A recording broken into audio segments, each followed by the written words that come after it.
Minyak JTX. Macam mana bang, pakai minyak ni okey bang?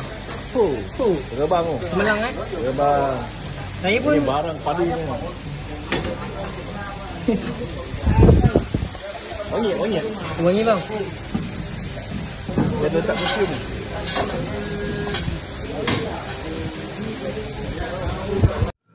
Right guys, okay, hari ni saya nak introduce satu siri baru minyak JTX, iaitu ialah Tribomax.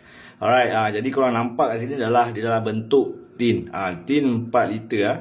Okay, setakat ni belum ada lagi 1 liter. Okay, dikeluarkan dulu 4 liter. Sebab apa 4 liter ni khas untuk enjin lah. Okay, enjin kereta. Okay, jadi kalau motor, kalau rasa sesuai kau boleh pakai. Okay, jadi saya jelaskan lah apa beza minyak Tribomax ni dengan minyak yang biasa dekat yang bukan biasa lah, luar biasa juga, tapi dia yang series gold. Okay, yang ni gold, right, yang ni red. Okay, alright, ini red lah. Okay, letak kat sini sikit. Okay, alright, first saya nak bagi tahu, okay, dalam Tribomax ni dia ada 3 teknologi. Okay, 3 teknologi, iaitu okay, kat sini dia dah letak awal-awal lah demi senarai dia. Okay, kalau korang tengok kat sini, Tribotex, okay, Advanced Power, alright, Ester. Right, Ester. Jadi dia ada 3 teknologi dalam satu minyak ni.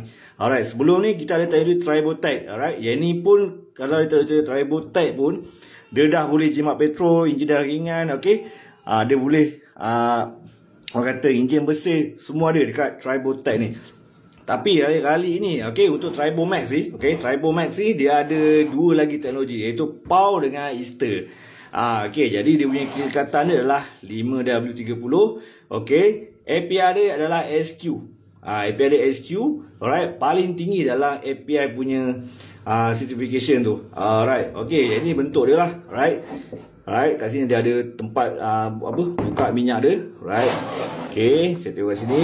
Alright, jadi saya nampak kat sini. Okay, saya baru ambil ni semalam. Pelajaran ni adalah semalam.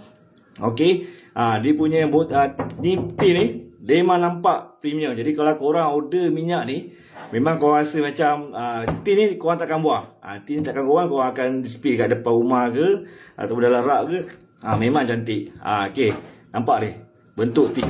Alright, okay, jadi saya akan datang, saya akan buat satu demo. Alright, untuk korang tengok dia punya perbezaan dekat fairlight missing. Okay, jadi kalau korang pernah tengok demo JTX, right, jadi memang ada Tribotex lah. Okay, dia ada 3 teknologi lagi. Alright guys, okay, nanti akan datang kita tengok lagi. Alright, video mesin fairlight dengan Tribomax. Alright gangs, bye.